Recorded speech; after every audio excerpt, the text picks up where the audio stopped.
यहाँ पे कोई आदित्य पोल आए हैं। हाँ जी, आदित्य पोल, बताएँ क्या कहना चाहते हैं? हाँ, नमस्ते जी। एक्चुअली हाँ, आदित्य नमस्ते। पोल एक्चुअली जय भीम एंड नमो बुद्धाय भी। एक्चुअली मैं बुद्धिस्ट नहीं हूँ, हाँ, लेकिन आपका बहुत ओके, जय टाइम से भीम, मैं नमो वीडियो बुद्धाय। देखता हूँ और बहुत सारे डिबेट मैंने बहुत दिल से देखे हैं। लेकिन मुझे हुँ, हुँ। थोड़ा-सा ना मुझे आपको आपसे हुँ, मतलब हुँ। ये डिबेट के ऊपर कुछ बात करनी है। तो हाँ, इसके लिए मैं बोलिए, एक्चुअली बोलिए। कॉन्टैक्ट आपको बोलिए, अच्छा ज़रूर लगेगा या बोलिए। नहीं लगेगा ये पता नहीं मुझे, लेकिन मैं थोड़ा-सा तो ये करना चाहता हूँ। जैसे कि बुद्धिज़्म में भी मतलब जैसे कि बाबा साहेब के साथ थोड़ा-सा मेरा मैं मराठी हूँ, तो थोड़ा-सा कुछ आसानी कोई से मैं बात कुछ नहीं, कोई बोल बात नहीं। सकते हैं। कोई बात नहीं, आप हाँ, बोलिए, बोलिए। हाँ, हाँ और भगवान बुद्ध के साथ भी डिबेट होता था, बाबा साहब के साथ भी होते थे। जब भगवान बुद्ध के साथ में जब डिबेट में कोई आता था, तो वापस नहीं जाता था, कोई भी हुँ, हुँ, आता था। तो हुँ, मैं सोच रहा हूँ कि जब आपका वीडियो और आपका मैं ये जो आपने जितना जो ज्ञान कलेक्ट किया है, तो मैं सोच रहा हूँ कि ये जो फुलिश कुछ लोग आते हैं ना, कुछ गाली वाले करके, तो आप उनसे डिबेट ही मत कीजिए। जो ज्ञानी है, हुँ, जिसको डिबेट करनी है, वो आए, हुँ, हुँ। समझे क्या धर्म है, क्या सच्चाई है, क्या बाकी जो है जिनको को मतलब समझना नहीं है, मैं भी बहुत सारे मेरे फ्रेंड्स हैं, उसमें भी बहुत सारे पोस्ट में इसके बारे में इवन जो मैं भी ये वेद वगैरह जो आपने जो हमेशा यहाँ पे रामायण, महाभारत ये भी उनको बताता हूँ, लेकिन वो वही उसी में पड़े रहते हैं कि नहीं हमको कुछ चेंज होना है नहीं। लेकिन अच्छा मतलब जो ज्ञानी जैसे मैं एक बार देखा था कि एक मुस्लिम सर आए थे और वो ये हड़प्पा मोहनजोदड़ो के जो स्तूप है उसके बारे में आपसे बात करें तो बहुत अच्छा लगा उनकी बात सुनकर और आपकी भी बात सुनकर। क्या अच्छा ऐसा जो ज्ञानी अगर कोई डिबेट में मिलता है ना, तो बहुत अच्छा लगता हुँ। है सुनने में। तो बाकी जो किनको किनको कितना भी राम का क्या था, वो आपने जो सुंदरकांड और जो लास्ट में जो यहाँ पे जो बताते हैं आप कि वैसे कैसे सीता जिसको माँ कहते हैं और फिर भी इसका किस तरीके से वो बोलता है राम और उसकी इतने भी नहीं कि अपना जो दूसरा भी चैनल अपने सर है ना, तो वो भी उन्होंने तो बहुत ओपन करके उन्होंने दिखाया था कि भाई वो हनुमान जो इसको भगवान कहते हो और सीता उनको क्या बोलती है कि मेरा क्या मतलब क्या-क्या पार्ट के बारे में इससे कैसे मतलब हो सकता है रामायण वो तो वही कितना भी समझे तो समझने की बाहर है वो लोग। तो मुझे तो लगता है कि कोई ज्ञानियों आए और उससे डिबेट होगी तो बहुत अच्छा मुझे लग रहा है। तो ये एक मेरा पॉइंट था। अभी दूसरा पॉइंट में मैं जो लिखे रखे मैं बोलता हूँ कि जैसे आप बोलते हैं कि ब्राह्मण बुद्धिज़्म के टाइम नहीं थे। बहुत जगह पे आपने बोला है कि हुँ। ब्राह्मण मतलब ब्राह्मण बमन या मतलब ऐसा कुछ वहाँ पे था। तो मुझे थोड़ा-सा क्लियर करना है आपसे कि यहाँ पे ना बहुत पहले से जैसे बाबा साहब के उसमें भी एक कौंडिन्य का ये आया है कि ये इसने सबसे पहले भविष्यवाणी की कि क्षत्रिय तो है लेकिन ये क्षत्रिय नहीं बनेगा, ये साधु ही बनेगा, घर-बार छोड़। तो वो तब से इनके फर्स्ट वहाँ पे जो उनके पिताजी थे सिद्धू-धन जी उन वहाँ पे भी उनको ट्रेनिंग में था फर्स्ट में। तो उसके बाद में वो जब छोड़ा तो उसके बाद में जब अलार कलाम के पास गए सिद्धार्थ मतलब बुद्ध, तो वहाँ पे जब शिक्षा करने के और उसके बाद में रामपुत्र के पास भी तभी भी ये वहाँ पे था कौंडिन्य और लास्ट सबसे फर्स्ट जो अरहत बना तो यही कौंडिन्य था। तो ये कौंडिन्य जो है वो हर जगह पे ये ब्राह्मण था ऐसे बताया हुआ है। और देखें, आदि अ, और एक हाँ, और बोलिए, एक बात कंप्लीट कर लीजिए, कंप्लीट हाँ, कर लीजिए। और तीसरा एक जो नहीं पुनर्जन्म है ना पुनर्जन्म, ये बहुत सारे जगह पे जब पुनर्जन्म जन्म की बात आती है ना, तो मुझे लगता है कि ना आप एक तो वो क्लोज़ करते हो, उससे दूर जाते हो मतलब उसको अगले अगले वाले को बोलने नहीं देते हैं, नहीं, पुनर्जन्म। बिल्कुल बोलने क्योंकि दिया गया है। हाँ, बोलना तो हाँ बिल्कुल दिया गया है। और जहाँ पे मैंने सुना है कि मतलब जितना बोलना बोला है ना कि वो पुनर्जन्म में आप यही समझते हैं कि मतलब इसी जन्म में जो भगवान बुद्ध ने बोला है कि जो हर एक सेकंड में आदमी का जो जन्म होता है, नया जन्म होता है, तो वही पुनर्जन्म है ऐसा आप सोचते ऐसा मुझे लग रहा है। लेकिन जब बाबा साहब अम्बेडकर की जो किताब है भगवान बुद्ध और उसका धर्म दम, वहाँ पे भी क्लियर लिखा है कि पुनर्जन्म पे भगवान बुद्ध विश्वास करते थे। वहाँ पे किस तरीके से पुनर्जन्म कैसे होता है, मतलब किस तरीके से किस चीज़ का होता है वो भी वो आप बताया है और वहाँ पे जन्म भी इंसान का जन्म भी प्रीवियस जन्म के हिसाब से उसके कर्मों से कैसे होता है वो भी इसी पुस्तक में बताया हुआ है। तो ये भी मुझे आपका वो एक ब्राह्मण था वो बोल रहा था कि पुनर्जन्म इसमें बताया है लेकिन आपने उसको खंडन किया है कि नहीं पुनर्जन्म इसमें नहीं बताया है, बुद्धिज़्म में नहीं है। तो ये भी मुझे कन्फर्म नहीं हुआ है कि आप क्या बताते हैं। तीसरा है कि जो ध ध्यान के बारे में, कई-कई आदमी जब बोलता है कि मुझे ध्यान में कुछ भगवान दिखता है, हम भगवान के पास बैठते हैं, ये है, तो ये ध्यान का भी कुछ कोई बड़ी बात नहीं है। 8 ध्यान जो भगवान बुद्ध के पहले थे, भगवान बुद्ध ने 9वाँ ध्यान खोज निकाला था। तो वहाँ पे जो दिखता है वो भगवान नहीं रहता है, उसका रिफ्लेक्शन ऑफ माइंड रहता है। तो ये सब चीज़ें भी जो समझानी चाहिए ना, वो उस तरीके से आप नहीं समझाते। जब जी। तक मतलब भगवान नहीं है नहीं है, वहाँ तक तो आप मुझे आपका मतलब कोई प्रॉब्लम नहीं है। लेकिन ये पुनर्जन्म जन्म और ये ब्राह्मण जो है ना, तो उसमें थोड़ा-सा मुझे कन्फ्यूज़न है। जो डिबेट में है, डिबेट करके है और उस चीज़ में। हाँ, अभी बताएँ मुझे। मैं आपको क्लियर क्लियर कर देता हूँ मैं आपको। हाँ, हाँ। सबसे पहले तो एक बात आप समझिएगा कि आपने जो सोर्स दिया वो बाबा साहब का किताब दिया, हाँ, बुद्धा एंड हिज धम्मा, उसको सोर्स हाँ, आपने तो मान लिया मतलब और हाँ, आपने ये माना कि बाबा साहब ने जो लिख दिया है इसका मतलब कि जो भी चीज़ लिखा है उसको ही हमको सत्य मान के चलना है। अगर उससे कोई हुँ, भी हुँ। चीज़ थोड़ी-सी भी वैरी कर रही है तो या तो वो गलत है या फिर बाबा साहब गलत होंगे। आपका यही मानना है? हाँ, ठीक है ना? तो ये चीज़ है। अब यहाँ पे देखें बात यहाँ पे ये है कि बाबा साहब जब किताब कंपाइल कर रहे थे, सारा खेल यहीं पे है। बाबा हाँ। साहब जब किताब कंपाइल कर रहे थे बुद्धा एंड हिज धम्मा, तो हुँ, हुँ। उसी समय उनकी मृत्यु हो गई थी 1956 में अच्छा। और किताब पब्लिश्ड हुई 1957 में। तो अब एक सवाल ये था कि बाबा साहब जब बुद्ध धम्म अपना रहे थे, तब कितने बहुजन लोग बुद्धिस्ट थे और कितने बहुजन लोग जो हैं बुद्धिज़्म पे स्कॉलर होके काम किए थे। ये एक सबसे बड़ा सवाल था। आपको हाँ, इसके बारे में पता है कि बाबा साहब जब बुद्ध धम्म बने उससे पहले कितने बहुजन लोग बुद्ध धम्म पे स्कॉलर होके काम किए थे, स्कॉलर नहीं, नहीं, पर्पज़ उसका से? आइडिया नहीं है। नहीं पता है। इवन बाबा साहब जब बुद्ध धम्म की घर वापसी करते हैं, तो उनके साथ पब्लिक भी स्वीकार करती है। यानी बाबा साहब जो किताब पढ़े थे, तब वो भी डिपेंडेंट थे अदर स्कॉलर्स पे, थर्ड पार्टी स्कॉलर्स पे वो भी डिपेंडेंट थे, जो लोग इसमें कुछ खोज किए थे या इस पर जो काम कर रही थी या अलग-अलग देशों से, जगहों से कुछ-कुछ चीज़ें आई थी, उस पे वो भी डिपेंडेंट थे। एक किताब प्रोफ़ेसर नरसू थे, आंध्र प्रदेश के। उनकी अच्छा, किताब को बाबा साहब बार-बार कोट किया करते थे कि कोई अगर पूछता है कि बुद्ध धम्म की कौन-सी किताब अच्छी है, तो आप जो है प्रोफ़ेसर नरसू की किताब पढ़ा कीजिए। प्रोफ़ेसर नरसू की ये ख़ासियत ये थी कि प्रोफ़ेसर नरसू जो हैं, वो उसी विचारधारा को मानते थे, जो ब्राह्मणों ने अपना एक सिद्धांत बना रखा था कि वो आर्यन्स थे, बाहर से माइग्रेट करके यहाँ पे आए भारत में, फिर वो संस्कृत और वेद की स्थापना किए, वैदिक काल बनाए। उसी थियरी को प्रोफेसर नरसू मानते थे और बाबा साहब जो हैं प्रोफेसर नरसू की ही किताब को रेफर किया करते थे कि अगर किसी को बुद्ध धम्म पढ़ना है तो वो पढ़िए। अब सवाल यहाँ पे ये था कि बाबा साहब के समय तक इस थियरी को किसी ने डिबंक नहीं किया था, समझ रहे अच्छा। ना? हाँ, हाँ, स्ट्रांगली हाँ। किसी ने डिबंक नहीं किया था। जैसे आज के डेट में सारे बुद्धिस्ट स्कॉलर खड़े हो गए हैं, तिब्बतियन बुद्धिस्ट स्कॉलर खड़े हो गए हैं, सारे स्कॉलर खड़े हो गए हैं कि नहीं, ब्राह्मण का तो अस्तित्व ही नहीं है कहीं पे। बुद्धा के समय में एक सिंगल ब्राह्मण कहीं नहीं दिखता है। इवन जो किताबें आती हैं बुद्धिस्ट की, जितनी किताबें हैं जिनको ब्राह्मण कहा जा रहा है, जैसे एग्जाम्पल के तौर पे मैंने दिखाया था, अम्बष्ट सूत्र को दिखाया था, जो दीघ निकाय में आता है। मैं आपको फिर से यहाँ पे दिखा भी देता हूँ। ये दीघ निकाय का अम्बष्ट सूत्र है और अम्बट माणवक जो है, एक पोखरान ब्राह्मण जो है उसका परम शिष्य है। पोखरान ब्राह्मण भेजता है अम्बट को कि जाओ बुद्धा आए हुए हैं, जाके उनसे डिबेट वोबेट करो, देख के आओ तो कि उसको ज्ञान व्यान है कि ऐसे ही ज्ञानी बने घूम रहे हैं। तो वो अम्बट आता है और आके क्या बोलता है कि तब अम्बट मारवक ने भगवान अवाश कहने से कुपित असंतुष्ट हो भगवा को ही, भगवा कहा जाता था, भगवान शब्द नहीं होता था उस समय, भगवा हाँ, कहा जाता भगवान। था। हाँ, बुद्ध को भगवा कहा जाता था। भगवा को ही खुनसाते, भगवान की ही निंदा करते, भगवान को ही ताना देते, श्रमण गौतम दुष्ट है। सोच के यह कहा कि गौतम शाक्य जाति चंड है। अब शाक्य जाति को ही वो गाली दे रहा है। ये सोच रहा है कि बुद्धा को नीचा दिखा दूं, कह रहा है शाक्य जाति चंड है।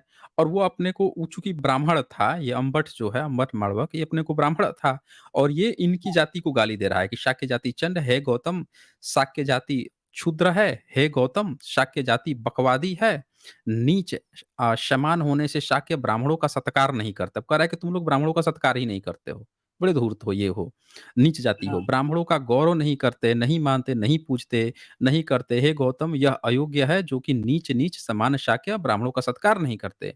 इस प्रकार अंबट ने शाक्यों पर इव्य नीच कहकर प्रथम आक्षेप किया।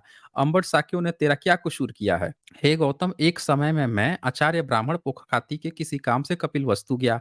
अब ये तो वो बताता है कि वहां गया तो वहां सब मेरे आदर सत्कार नहीं किए थे शाक्य। तो ये दो तीन बार जो है, जब तीन बार इनको नीच नीच कह के आक्षेप कर देता है बुधा पे, तो बुधा उसकी पूरी जो है उसकी कुंडली खोल देते हैं।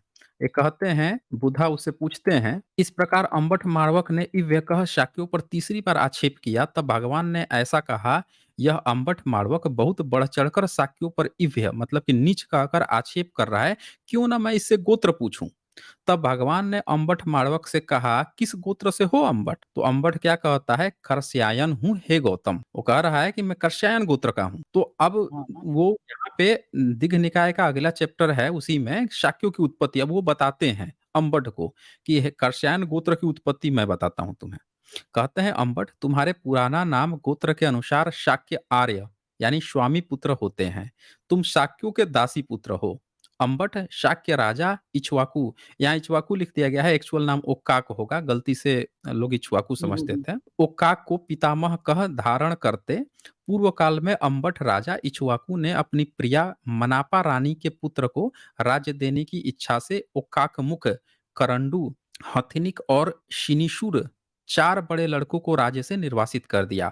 वह निर्वासित हो हिमालय के पास सरोवर के किनारे बड़े शाक वन में वास करने लगे। जाति के बिगड़ने के डर से उन्होंने अपने बहिनों के साथ संवाद संभोग किया।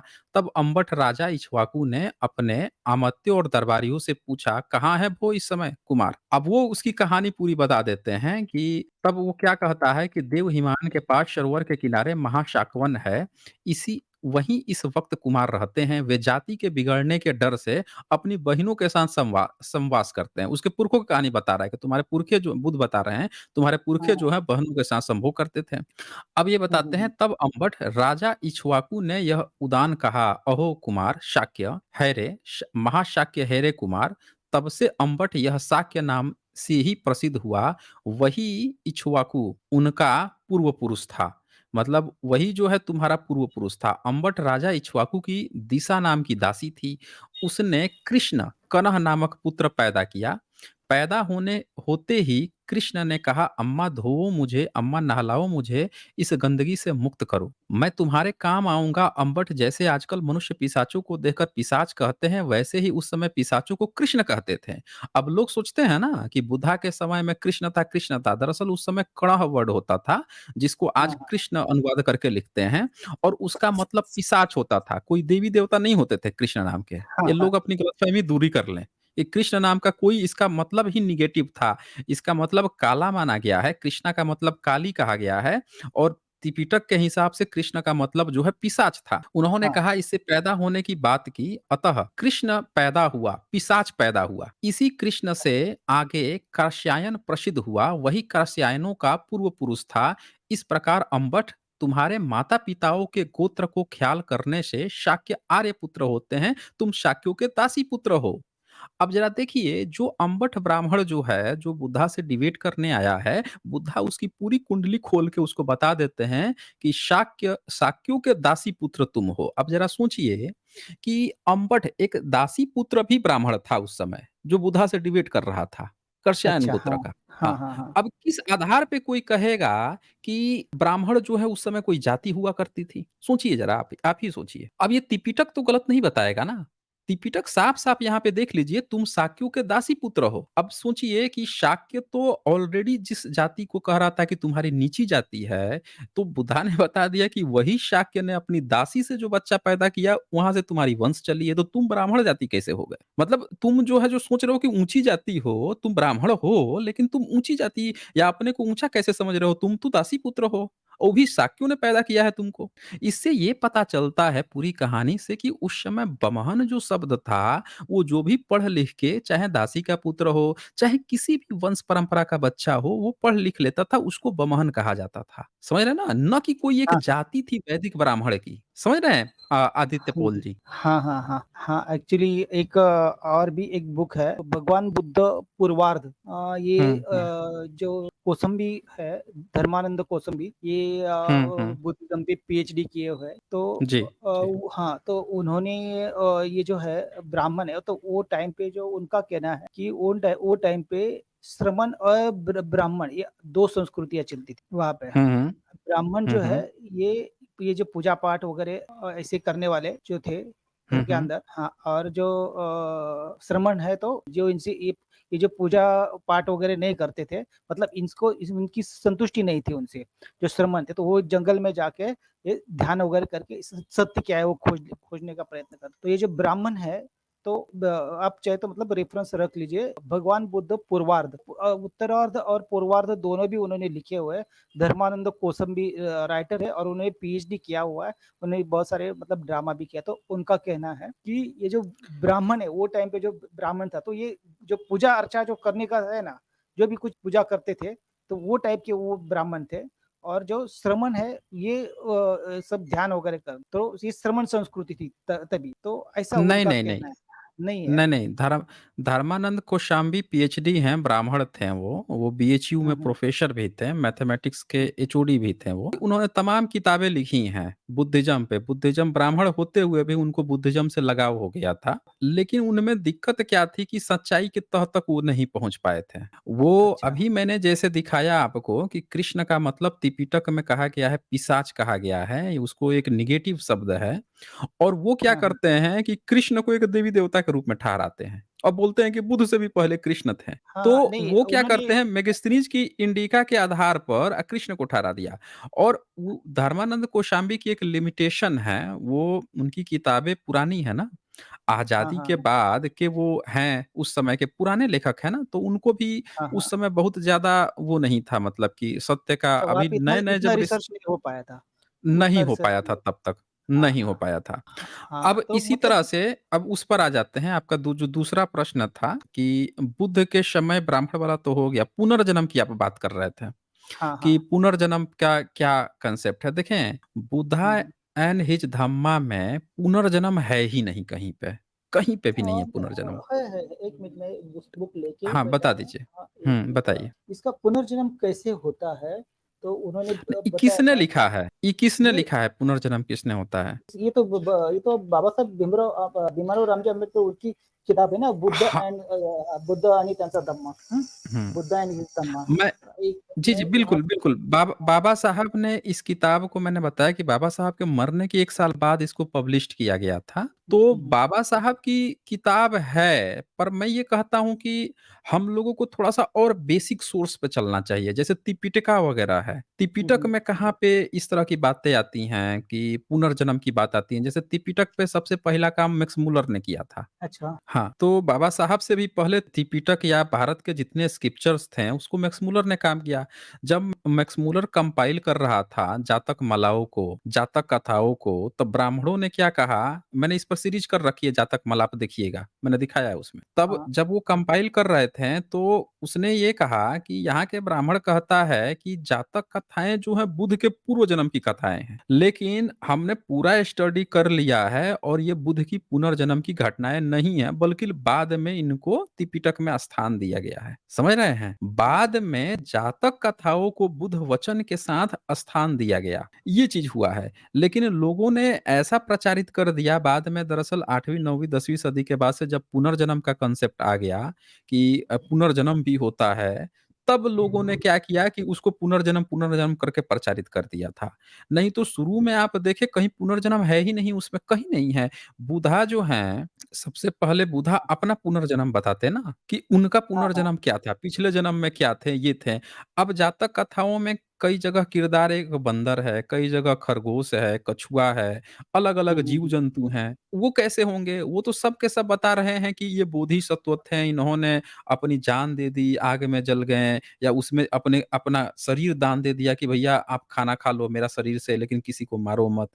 उसमें शिक्षाप्रद कहानियाँ हैं, एजुकेशन के लिए कहानियाँ हैं, लेकिन लोगों ने उसको भी बुद्ध से जोड़ लिया कि ताकि लोगों में विश्वसनीयता बने। बुद्ध का नाम, क्रेडिबिलिटी बहुत हाई थी ना बुद्ध का, हाँ, जिसमें बुद्ध हाँ। का टैग लग गया मतलब वो तो सुपर डुपर हिट होना है।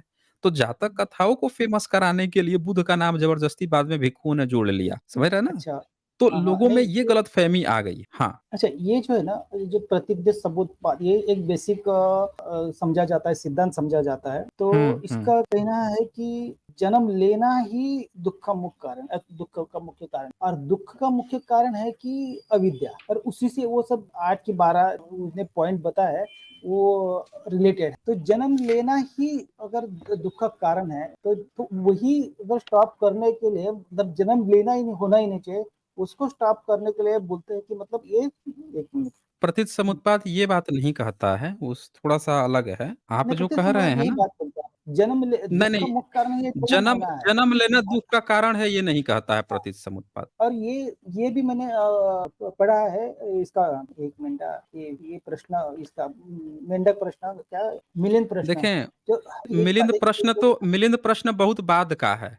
बहुत बाद का है हम्म, ना मिलिंद प्रश्न। आप इस चीज़ को देखें, मिलिंद प्रश्न में जो है ना, जो संस्करण मिला है 4th-5वीं सदी का, तो उसमें सिर्फ़ 4 चैप्टर थे। आज जो हाँ, मिलता है उसमें पता नहीं 8-10 चैप्टर बन गए हैं। तो 4th-5वीं अच्छा, सदी तक मिलिंद प्रश्न जो है सिर्फ़ 4 चैप्टर मैंने किया है, उस पर स्ट्रीम कर रखी है मैंने। हाँ, तो तो क्योंकि बहुत उसमें भी सारी ये चीज़ें एक, बाद में सुन हाँ, लीजिए हाँ, मेरी बात आदित्य हाँ, जी, बहुत हम्म, सारी चीज़ें ना 8वीं-9वीं सदी में जब संगीति हुई थी ना, 8वीं संगीति, 6ठी हाँ, संगीति हाँ, जब हुई थी, तो बहुत सारी चीज़ें बाद में ऐड कर ली गईं, अब वो त्रिपिटक का हिस्सा बनती चली गईं। तो लोगों को ये गलतफ़हमी हो जाती है, उनको ऐसा लगता है कि 6ठी संगीति के बाद जो जोड़ा गया, 7वीं संगीति के बाद जोड़ा गया, वो सोचते हैं कि पहले भी संगीति में यही चीज़ रही होगी। हर संगीति में कुछ न कुछ चीज़ें जुड़ती थीं, नई-नई चीज़ें जो आ गई होती थी, इतने यूनिवर्सिटी थे, पढ़ाई-लिखाई होते थे, वो जुड़ती थी।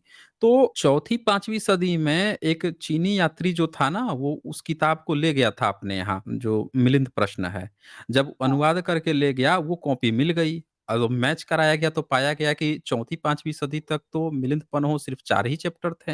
आज 8-9 चैप्टर इन लोगों ने बना दिए, सारे क्वेश्चन भी जोड़ दिए उनके नाम पर। तो हम लोगों को ये बात समझना पड़ेगा कि उसी तरह से पुनर्जन्म की ये जितनी बातें आप जो सोच रहे हैं ना, ये सब हम्म, 8वीं 9 जब पुनर्जन्म आ गया था बेसिकली, तब ये सारी चीज़ें फिर धीरे-धीरे ऐड की गई हैं, इसीलिए लोगों में गलतफ़हमी है। जो प्रतिसमुत्पाद की आप बात कर रहे थे, उसमें देखें क्या बताया गया है। आप सोच रहे थे ना कि हाँ, जन्म ही दुःख का कारण है, ये नहीं दिया है। हाँ, उसका मेन कांसेप्ट ये है कि दुःख का कारण अविद्या है, हाँ, और इस अविद्या और दुःख के बीच में 12 चरण बताए गए हैं। हाँ, अविद्या का कारण संस्कार बताया गया है, और संस्कार का कारण क्या बताया गया है? विज्ञान बताया गया है। हाँ, विज्ञान का कारण नाम रूप बताया गया है, और नाम रूप का कारण जो है षडायतन बताया गया है। इस षडायतन हाँ, का कारण जो है स्पर्श बताया गया है। स्पर्श का हाँ, कारण वेदना बताया गया है। वेदना का कारण जो है वो बताया गया है तृष्णा है। वेदना का कारण जो है तृष्णा है, और हाँ, तृष्णा का जो कारण है वो बताया गया है उपादान। उपादान के बाद से भव बताया गया है, और भव का कारण जो है वो बताया गया है आपका जाति, और जाति हाँ, का कारण जो है वो बताया गया है जरा मरण। तो ये हाँ, 12 कारण है जिसके कारण से अविद्या जो दुःख आता है वो अविद्या है, इसके बीच में 12 चरण बताए गए हैं। पर लोग जब हाँ, इसको नहीं समझ पाते हैं तब वो क्या करते हैं कि वैसे जोड़ लेते हैं पुनर्जन्म से, इससे उससे। बताइए, बुद्धा जो है, बुद्धा का जन्म हुआ तो बुद्धा तो सबसे पहले वो बता देते हैं ना कि उनका पिछले जन्म में कहाँ पे जन्म लिए थे। उसके बाद से नहीं जन्म हुआ होगा, लेकिन अपना पिछला जन्म बता जाते अगर वास्तव में पुनर्जन्म होता तो। उसी तरह से अपने पिताजी का भी बता जाते, अपने बाल-बच्चों का, उनके जितने साथ में लोग थे, वो सब लोग मरने के बाद से मतलब निर्वाण पा गए, तो मरने के बाद से नहीं पुनर्जन्म होगा। लेकिन उसके हाँ, पहले अगर जन्म लिए थे, उन सबका बता के चले जाते वो, तो नहीं बताए वो, क्यों नहीं बताए? होता ही नहीं था। ये सारी चीज़ें 8वीं-9वीं सदी के बाद से जब पुनर्जन्म का कांसेप्ट आया है, तब लोगों ने इंटरमिक्स करने का प्रयास किया है। समझ रहे हैं ना? अच्छा, ये अच्छा। चक्कर हुआ है। हाँ, हाँ, क्योंकि इसमें भी एक प्रश्न है कि राजा बोलता है उसको, मिलिंद राजा बोलता है इसको नागसेन को कि तुम्हारा जन्म होगा क्या? तो वो बोलता है कि अगर मेरी कोई इच्छा अगर रहती है, मतलब कुछ लगाव रहता है इस लाइफ में, जन्म में, तो मैं मेरा पुनर्जन्म हो सकता है ऐसे। हाँ, तो वो तब बोलता है ना जब किताबें जो हैं 4 चैप्टर जब 12 चैप्टर में कन्वर्ट कर दिए जाएँगे, तो आपको हाँ, पता हाँ, है कौन-कौन चीज़ें बाद में जोड़ी गई हैं? नहीं पता ये नहीं है। सोच लीजिए। हाँ, बस। तो ये सारी चीज़ें बाद में जोड़ी गई हैं, बाद में ये सब कांसेप्ट लाया गया है। कई बार तो क्या हुआ हाँ, था हाँ, कि कई ऐसे देश थे, कई ऐसे लोग थे, जो क्या करते थे कि खुद जो चीज़ मानते थे ना, तो वो क्या करते थे कि बुद्धा को भी मानते थे, अपनी भी कुछ चीज़ मान लेते थे। जैसे महायान का जो कॉन्सेप्ट आया, महायान का, उसमें इतने सारे हाथ में त्रिशूलधारी, धनुषधारी, ये जितने भी जो डाइटी लोग आ गई, कहाँ से आए हैं? एक कुषाण जो आता है, महायान का खूब ढेर सारी चीज़ें बनवाता है, था तो पूरी तरह से बुद्धिस्ट, लेकिन वो जो परंपरागत अपनी चीज़ें जो मानते आए थे, वैशो वगैरह को, उन सबको भी बुद्धिज़्म में शामिल करके सबको खड़ा कर देता है बुद्ध के आगे। वो कहता है कि ये सब भी भले ही हमारे इष्ट हों, लेकिन ये इनके भी इष्ट बुद्ध हैं। वो सब प्रणाम कर रहे हैं बुद्धा को। तो ये चीज़ें जब धीरे-धीरे बाद में ऐड हुई ना, उन लोगों का जो कांसेप्ट था, उसको लोगों ने बाद में जो लिखा, वो सब तो पब्लिक में आज गलतफ़हमी। दूसरी बात कि पिछले 1000 साल में बुद्धिज़्म हम लोग के पास था कहाँ? हम तो दूसरे-दूसरे देशों से लेके आ रहे हैं। हाँ, बराबर। और मैक्स मूलर जो है उसने साफ मना कर दिया था। मैंने जातक माला पे जो स्ट्रीम की थी, अगर वो आप देखेंगे, मैंने दिखाया है कि भारत का ब्राह्मण जब कंपाइल कर रहा था, लिख रहा था जातक माला, तो वो क्या कह रहा है कि ये बुद्ध के पुनर्जन्म की घटना है। लेकिन ये भी साथ में लिख रहा है, लेकिन मैक्स मूलर जो हैं उन्होंने इनकार कर दिया था मानने से कि ये बुद्ध के पुनर्जन्म की घटना नहीं है। ये दिखाई देता हूँ। वो लिखा हुआ है ना उसमें साफ-साफ, ये चीज़ देखनी ज़रूरी है कि मैक्स मूलर भी इस बात से इनकार कर दिया था कि इसका कुछ है नहीं। ये देखिए, ये जातक माला की किताब है। आर्य सूर्यकृत बताया जाता है और सूर्य नारायण चौधरी जो है ब्राह्मणवादी है, इसने अनुवाद किया है। अब देखें ये क्या लिखता है, ये लिखता है शुरू में भूमिका में, जातक माला में बुद्ध के पूर्व जन्मों की कथाएँ हैं, बुद्ध सर्वज्ञ थे, वे अपने पूर्व जन्म की घटनाओं को भी जानते थे, गीता में भी कृष्ण ने कहा है। मतलब आप देख लीजिए, ये ऐसा ब्राह्मणवादी है, ये किताबें जब भारत में बेची जाती है, तो उस साथ में गीता भी मेंशन कर दिया कि कृष्ण ने कहा है, बुद्ध ने भी कहा है। मतलब वो अपनी रोटी सेंकने के लिए ब्राह्मण जो है, बुद्धा को भी उसमें लपेट लेते हैं। फिर आगे यही बात ये क्या कहेगा कि मैक्स मूलर नहीं कहते थे, वो नहीं मानते थे कि बुद्ध के पूर्व जन्म की घटना है। देख लीजिए, हुँ, हुँ, हुँ। ये जो है आगे मैं आपको दिखाता हूँ, ये देखिए, ये यहाँ पे पैराग्राफ दिख रहा है आपको? हाँ, दिख रहा है। हाँ, मैक्स मूलर और स्पेयर इन जातक कथाओं को बुद्ध के पूर्व जन्मों के वास्तविक वृत्तांत न मानकर उपदेशप्रद कथाएँ मानते हैं। हाँ। देख लिया आपने? हाँ, हाँ, तो यही ये तो मैंने भी कहाँ पे तो पढ़ा है, मतलब ये तो पुनर्जन्म की हाँ। वो कथा ही है। नहीं है। हाँ, हुँ, तो आप ज़रा सोचिए कि ये जो अभी आपने देखा चौधरी का, ये चौधरी ने इन्हीं मैक्स मूलर और स्पेयर ने जो कंपाइल किया, उसी को आधार बना के लिख रहा है। लेकिन क्या किया इसने? खुद से कह दिया कि वो पुनर्जन्म की कथा है। जबकि जिसने कंपाइल किया, वो जो है नहीं मान रहा, लिख भी रहा है कि ये लोग जातक कथा को बुद्ध के पूर्व जन्म के वास्तविक वृत्तांत न मानकर उपदेशप्रद कथाएँ मानते थे। और देखिए ये क्या लिखता है, नीचे भी लिखता है कि बुद्ध के समय में उनके पीछे इसकी संख्या में वृद्धि हुई है। समझ हाँ, रहे हैं? बुद्ध ज़रूर। के समय में और उनके पीछे इनकी संख्या में वृद्धि हुई है। जातक माला का व्याघ्री जातक पाली जातकों में उपलब्ध नहीं है। देख लीजिए, इसको संस्कृत में भी इन लोगों ने लिखा बाद में और बोल रहा है कि पाली में ये वाला कहानी भी नहीं उपलब्ध है।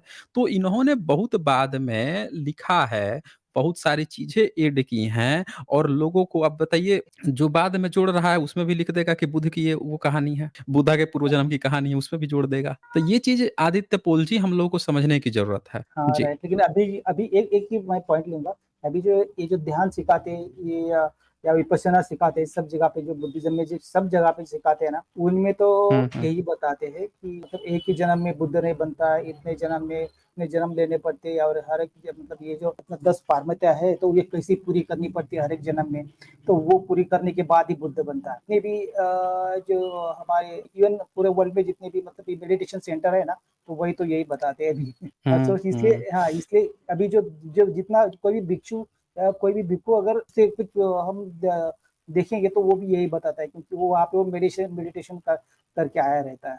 देखिए, आपका तीसरा प्रश्न यही था ना कि ध्यान पे और मेडिटेशन पे जो बच्चे क्वेश्चन पूछते हैं, उस पर मैं सही ढंग से नहीं बताता हूँ। तो हाँ, उसका हाँ, कारण वो यही हाँ, है आदित्य पोल जी कि मैं कोई अधूरा काम नहीं करता हूँ। जिसकी हाँ, मुझे हाँ, नहीं जानकारी है, जब तक मैं उस पर अपनी रिसर्च पूरी नहीं कर लूँगा, मैं खुद हुँ, से हुँ। मेडिटेशन करके लगातार मेडिटेशन करके जब तक मैं वो चीज़ नहीं फ़ील कर लूँ जो लोगों को बताना चाहता हूँ, तब तक मैं नहीं बता सकता ना। हाँ, हाँ, समझ रहे हैं ना आदित्य मेडिटेशन पोल तो जी? हाँ, मेडिटेशन एक्सपीरियंस का है, जब मतलब एक्सपीरियंस का ही काम है। ये हुँ, तरीका है, हुँ। ये तो भगवान बुद्ध ने खुद ही बोला है। हाँ, तो जब तक जो चीज़ मैं खुद ही ना फ़ील करूँ, जो चीज़ नहीं चीज़ पर अभी नहीं पहुँच सका हूँ, वो चीज़ मैं दूसरों को कैसे सजेस्ट कर सकता हूँ? इसीलिए मैं मेडिटेशन पे या जो जो चीज़ें आप लोग चाहते हो कि ये चीज़ भी बताऊँ, वो नहीं बताता हूँ। जब मैं उस पर काम कर लूँगा, अगर उस पे मेरी चीज़ें हो जाएँगी रिसर्च, वो चीज़ फ़ील करूँगा मैं, तो ज़रूर बताऊँगा मैं। जी, तो हाँ, ठीक है आदित्य पुल जी, ओके। हाँ, हाँ। थैंक यू आपने टाइम दिया इसके लिए। हाँ, ओके, शुक्रिया।